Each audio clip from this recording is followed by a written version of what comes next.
بسم الله الرحمن الرحيم، والصلاة والسلام على أشرف المرسلين سيدنا محمد عليه ألف صلاة وسلام ومليون ملايين. النهاردة هنعمل طريقة عمل مكرونة بالبشاميل. هي عبارة عن الأول هنعصجولها اللحمة زي ما تحبي بقى، نص كيلو ربع كيلو تبع إمكانياتك.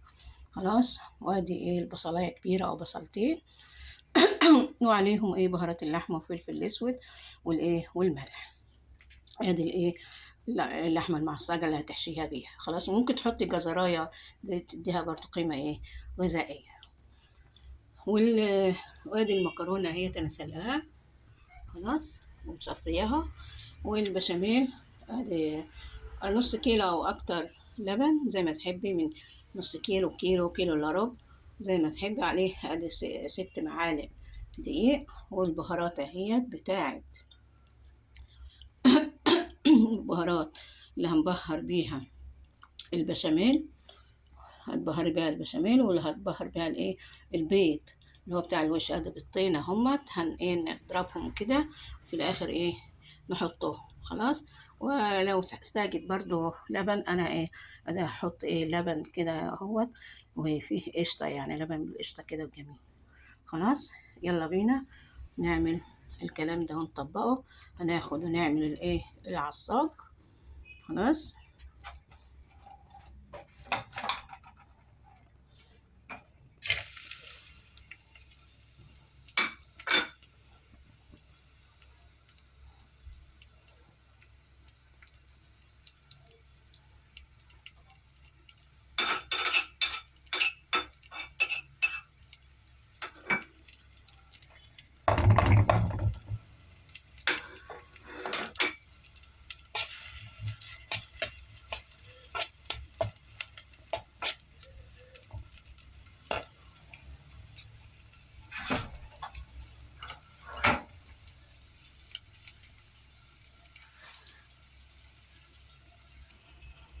ضفنا اللحمة والبصل.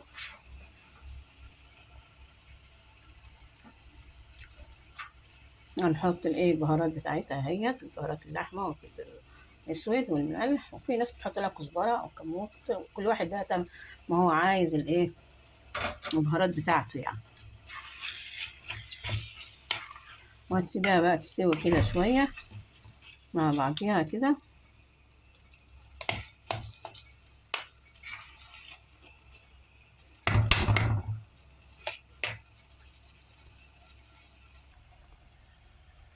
كده حطينا المادة الدهنية بتاعتنا اللي انت بقى عايزاها، بس يعني قللي في الزيت في المكرونة البشاميل اللي ديت.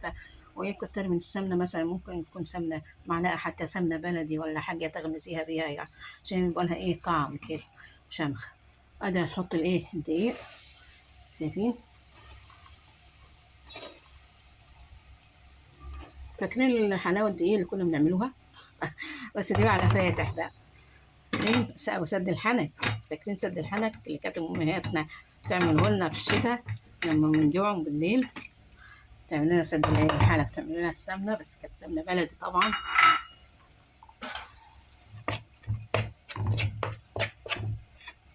ديت بقى برضه نحطها كده لحد ما يبقى لونها المستكاوي كده الجميل. خلاص. قلت نعمل مع بال ما اللحمة المعصجة تسيوه وكده، نعمل البشاميل. طبعا احنا قلنا مكرونة، نص كيلو مكرونة او العبارة اللي انت عايزاه، ممكن تضعفيه. خلاص، هتسلقيه كويس، او يعني داخل على السوا كده، عشان ممكن ياخد حبة في الفرن يعني. وبعد كده، بعد ما هتسلقيه هتعملي العصاج بتاعه. يعني زي ما انت عايزة بقى، نص كيلو لحمة، ربع كيلو، ربع وشوية، زي ما انت عايزة بقى. عليها بصلاية أو بصلتين كبار كده. خلاص، وملح وفلفل بهارات لحم. في ناس بقى بتحط جوز الطيب، بتاع البهارات بقى اللي انت عايزاها ترجع لك انت. خلاص. أما البشاميل فعبارة عن ادي 6 معالق مثلا دقيق. واللهم صل على النبي، ممكن تحط كيلو الا ربع لبن عليه، عشان يبقى جوسي جميل، لحد ما ما يصفر كده معاك الدقيق كده عشان يستوي يعني. وبعد كده تضيفي ايه اللبن بالتدريج، وعليه البهارات ايه بتاعته. خلاص، نضيف اللبن وعليه الايه البهارات بتاعته اللي هي ايه الملح والفلفل الاسود وايه بهارات الايه اللحم. عايز تحطي حته جوز تيب حطي ماشي، بتبقى جميله برضه، بس انا الصراحه ما عنديش. خلاص، وبعد كده ايه هتاخدي البيضتين وتضربيهم كويس قوي، وعليهم البهارات بتاعتهم الفلفل الاسود والملح والايه وصلنا على النبي ايه بهارات اللحمه. آه تضربيهم كويس، والاخر تحطهم في على الوش، وبعدين تدخليها في الفرن. خلاص، اظن بقى لونها كده مستكاوي وجميله اهو. خلاص، هنضيف الايه اللبن تدريج كده، وهنقلبه كويس عشان ايه ما يكلكعش، ونضيف الايه باقي اللبن. شايفين البشاميل حلو كده. طب لو افترضنا كده يعني من بنات اليومين دول مثلا ولسه متجوزة أو بتتعلم، بتاعت 13 14 سنة بتتعلم، وحصل إن فيه كلكعة كده، ولا يهمك، على الخلاط واديها اخلطيها حبة 5 دقايق دقيقتين، هتلاقي ايه بصي جميلة ازاي، ناعمة ازاي، ناعمة جميلة طرية وكلها حنية. خلاص، أظن كده كفاية. هناخد نصها بقى وهنحطه على الايه نصها هنحطه على الايه المكرونة، والنص الاخر التاني هنحطه على ايه وش الايه المكرونة. خلاص، انا حطيت نصها هنا اهو على المكرونة. خلاص، وهتقلبيها بقى كويس كده، الهدف منها بقى عشان تمسك يعني المكرونة وكده اهي. خلاص، هتحط بقى نص المكرونة اللي حطينا عليها البشاميل ده في قعر الأول الصينية، تدهنيها كويس قوي بالسمنة بتاعتك.